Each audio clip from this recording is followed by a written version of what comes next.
ওকে, এখন আমরা কথা বলবো যে পরবর্তী যে সমস্যাটা আছে তোমার সেটা নিয়ে। আচ্ছা, তো আমাদের এখন বের করতে হবে problem number.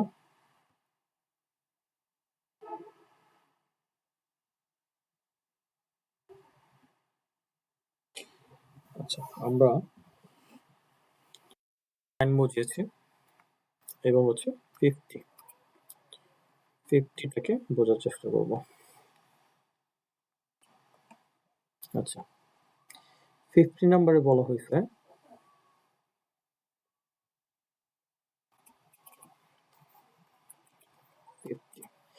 Right form of verbs এর 50 নাম্বার রুলসে আমরা দেখতে পাচ্ছি এখানে বলা হচ্ছে with, together with, as well as, along with, in addition to, তারপরে আছে accompanied by, sorry,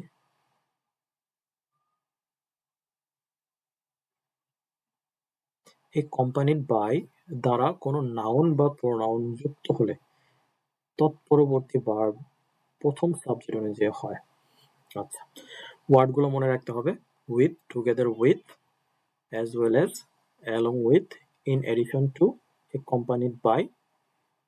এই ওয়ার্ডগুলো দ্বারা যদি কোনো নাউন বা প্রোনাউন যুক্ত হলে তৎপরবর্তী ভার্ব সাবজেক্ট অনুযায়ী হবে, প্রথম সাবজেক্ট অনুযায়ী হবে। যেমন lily as well as her sister. তো এখানে একটা সাবজেক্ট আছে এবং এখানে আরেকটা সাবজেক্ট আছে, her sisters. To have done well in the examination. এখন সাবজেক্ট যখন একাধিক থাকে তখন আমাদের একটা কনফিউশন তৈরি হয়, সেটা হচ্ছে যে আমরা কোনটাকে সাবজেক্ট ধরবো, কারণ সাবজেক্টের উপর ডিপেন্ডস করে ভার্বটাও পরিবর্তন হয়।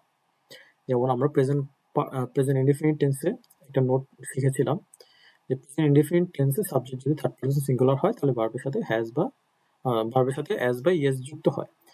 আর নর্মালি যদি হ্যাভ হ্যাজ থাকে তাহলে সেক্ষেত্রে আমরা হ্যাজ ইউজ করি, যেহেতু প্রেজেন্ট সাবজেক্টটা থার্ড পারসন সিঙ্গুলার। তো এখানে যদি আমরা লিলিকে ধরি সাবজেক্ট, তাহলে এখানে কি হবে? লিলিকে ধরলে এখানে সাবজেক্ট হ্যাজ হবে অবভিয়াসলি, ঠিক আছে, প্রেজেন্ট ইনডিফিনিটের নিয়ম অনুযায়ী। আর যদি আমরা ধরি লিলি এবং হার সিস্টার্স, অথবা শুধু হার সিস্টার ধরি, হার সিস্টার্স, তাহলে এখানে প্লুরাল বোঝাচ্ছে, তাহলে এখানে হ্যাভ হবে। আবার যদি লিলি এবং হার সিস্টার দুইটাকেই ধরি, কারণ অ্যাজ ওয়েল এজ আর সমান সমান অ্যান্ড একই কথা, মানে এবং লিলি এবং তার বোনেরা, তার মানে অনেক বোঝাচ্ছে, তাহলে এখানে হ্যাভ হবে, have done well in the examination. কিন্তু এখানে কি বলছে, এখন এই কনফিউশন দূর করার জন্যই আমরা এই নোটটাকে মুখস্থ রাখার চেষ্টা করব। With, together with, as well as, along with, and in addition to, মানে যেটা এইগুলো দিয়ে আসলে যুক্ত করা বোঝায়, একটার সাথে আরেকটা যুক্ত বোঝায়। তো একটা নাউন বা প্রোনাউনের সাথে যুক্ত করার জন্য এই ওয়ার্ডগুলো ব্যবহৃত হবে।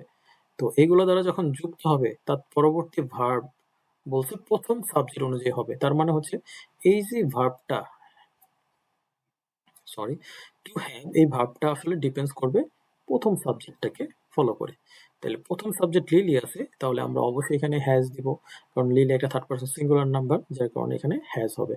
হ্যাঁ, তাহলে lily as well as her sisters has done well in the examination. তো দেখি আমরা উত্তরে কি লিখছে, lily as well as her sisters has done well in the examination. Clear? তো এটাই হচ্ছে মেন বিষয়টা। আরেকটা এক্সাম্পল আমরা দেখি, এখানে লিখছে mister Azad accompanied by his children to have attention the party। Same same অবস্থা, মিস্টার আজাদ হচ্ছে একটা থার্ড পারসন সিঙ্গুলার নাম্বার, তাহলে হ্যাভ এর জায়গায় হ্যাজ হবে। এই যে আমরা দেখতে পাচ্ছি হ্যাজ বসাচ্ছে, অ্যাটেন্ড দ্য পার্টি। তো এটাই হচ্ছে এখানে মেইন বিষয়টা। আশা করি এটা লেখার প্রয়োজন নাই, এটা এখান থেকে ক্লিয়ার বোঝা যায়। Either dot dot or, neither dot dot নর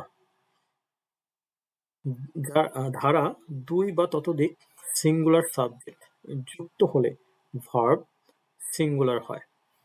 তাহলে এগুলো দ্বারা দুই বা ততোধিক সিঙ্গুলার সাবজেক্ট যুক্ত হয়। তো যুক্ত হলে ভার্ব সিঙ্গুলার হয়। যেমন বলছে either he or his brother, সে অথবা তার ভাই। তো এখানে এখানে বলছে বি ভার্ব, তারপর হচ্ছে গিলটি। তার মানে এখানে বি ভার্বে কি বসবে? Am is are was were কি বসবে আসলে এখানে? তাহলে এখানে এইটাই আমাদের মনে রাখতে হবে। এইদার ডট ডট অর আছে, নেইদার ডট ডট নর, এইগুলো যদি থাকে তাহলে হচ্ছে দুই বা ততোধিক সিঙ্গুলার সাবজেক্ট যুক্ত হলে তাহলে ভার্ব সিঙ্গুলার হয়। তার মানে এখানেও সিঙ্গুলার, এখানেও সিঙ্গুলার, তাহলে হচ্ছে এখানে সিঙ্গুলারই ধরতে হবে। তাহলে either he or his brother is guilty, not are guilty। তার মানে either, তারপর হচ্ছে neither, এগুলো দ্বারা যেই সাবজেক্টই থাকুক তাহলে সেটাকে আমরা সিঙ্গুলার ধরতে পারি। পরে আরেকটা এক্সাম্পল দেখি। either ডট ডট অর, না এটা আরেকটা এক্সাম্পল না, আরেকটা নিয়ম বলছে। either dot dot or, neither dot dot নর দ্বারা ভিন্ন নাম্বার এর সাবজেক্ট হলে, সাবজেক্ট যুক্ত হলে প্লুরাল সাবজেক্টটি ভার্ব এর পূর্বে বসে এবং ভার্বটি প্লুরাল হয়। যেমন এটা বলছিল কি এইদার এবং এইদার অর নেইদার নর, এখানে যদি সিঙ্গুলার সাবজেক্ট বসে দুই পাশে তাহলে হচ্ছে সাবজেক্ট ভার্বটা সিঙ্গুলারই হবে, সিঙ্গুলার আকার হবে। আর যদি এইদার অর নেইদার নরের আগে এবং পরে যদি প্লুরাল থাকে তাহলে ভার্বটাও প্লুরালের অ্যাকশনের মতো কাজ করবে। তো neither the chairman nor the members. Chairman তার মানে এখানে সিঙ্গুলার আছে একটা, আর একটা হচ্ছে প্লুরাল। তাহলে সিঙ্গুলার প্লুরাল আছে, তাহলে সেক্ষেত্রে বলছে যে ভার্বটাও প্লুরাল আকারে হবে। তো নেইদার দ্য চেয়ার, এখানে ছিল neither the chairman nor the members dash বা be verb, neither the chairman nor the members are present। তার মানে either or neither or nor যদি দুই পাশে সিঙ্গুলার থাকে তাহলে হচ্ছে সাবজেক্টটা সিঙ্গুলার মতো কাজ করবে। আর যদি either or neither or দুইটাই যদি প্লুরাল হয় অথবা একটা সিঙ্গুলার আরেকটা প্লুরাল হয় তাহলে সেক্ষেত্রে ভার্বটাও প্লুরালের মতো কাজ করবে। যেমন এখানে দেওয়া আছে একটা সিঙ্গুলার দ্য চেয়ারম্যান, এটা হচ্ছে সিঙ্গুলার বোঝাচ্ছে, আর মেম্বার্স এখানে অনেকগুলো বোঝাচ্ছে প্লুরাল, তো সেক্ষেত্রে এখানে বি ভার্বে আর বসে গেছে। আচ্ছা, ৩ নাম্বার এই either or neither nor এর মধ্যেই আরেকটাই দেখাচ্ছে বিষয় যে এখানে কি করতেছে যে either or neither nor দ্বারা যুক্ত সাবজেক্ট যদি ভিন্ন পার্সনেরও হয় তবে শেষে ভার্বটির শেষে শেষ এটা দেখা যাচ্ছে না। আচ্ছা, পুরা ইয়াটা তুমি আমাকে দাও নাই। যাই হোক, তো বলতে ভার্বের শেষে ড্যাশ হয়। তো সরি, এই যে পাওয়া গেছে। আচ্ছা, ভার্ব বলছে যে ভার্বটির শেষে কি হচ্ছে যুক্ত হলে ভার্বটির শেষ সাবজেক্ট অনুযায়ী হয়। তার মানে হচ্ছে শেষ সাবজেক্ট কোনটা বোঝাচ্ছে?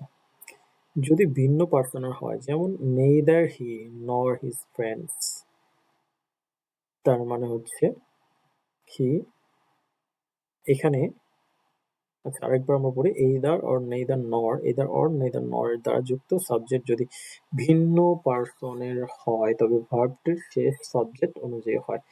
neither he nor his friends to have attend the function, neither he nor his friends have attend the function। তার মানে দ্বিতীয়, মানে শেষের বলতে এখানে দ্বিতীয় যে সাবজেক্টটা আছে সেটা অনুযায়ী এখানে ভার্বটা চেঞ্জ হয়েছে। তার মানে প্লুরাল আছে, তার মানে হ্যাভ বসছে। তো এটাই হচ্ছে মেইন বস হয়। প্রথমটা আমরা আরেকবার রিকল করি। either or neither nor এর ক্ষেত্রে যদি সাবজেক্ট যদি থার্ড পারসন সিঙ্গুলার হয় এবং দুইটাই যদি সিঙ্গুলার হয় তাহলে সেক্ষেত্রে আমার ভার্বও সিঙ্গুলার মতো কাজ করবে। আর এই either or neither nor এর পরে যদি আমরা দেখি একটা সিঙ্গুলার আর একটা প্লুরাল সাবজেক্ট, তাহলে সেক্ষেত্রে আমরা এখানে বলছে যে ভার্বটি প্লুরাল হবে। তার মানে হচ্ছে একটা সিঙ্গুলার একটা প্লুরাল আছে, সেক্ষেত্রেও ভার্বটা প্লুরাল হবে। আর যদি সাবজেক্ট যদি ভিন্ন পার্সনের হয়, যেমন হচ্ছে এখানে ছিল এই ফার্স্টে ছিল either he or his brother, হ্যাঁ, এখানে যেমন ভিন্ন পার্সন ছিল এখানেও ভিন্ন পার্সন ছিল, কিন্তু এখানে সিঙ্গুলার ছিল আর এখানে হচ্ছে প্লুরাল বোঝাচ্ছে। হিজ ফ্রেন্ডস, ঠিক আছে। এটা যদি হিজ ব্রাদার্স হইতো তাহলে এখানে আমরা লিখতে পারতাম আর গিলটি, ঠিক আছে, এটার মতো হয়ে যেত। তাহলে এই ক্ষেত্রে নেইদার হি নর his friends have attend the function, তার মানে হচ্ছে পার্সন অনুযায়ী সেকেন্ড পার্সনে প্লুরাল আছে, তার যার কারণে হ্যাজ না বসে হ্যাভ বসে। তো এটাই হচ্ছে আমাদের 51 এর রুলস, 50 এবং 51 এর রুলস এতটুকুই।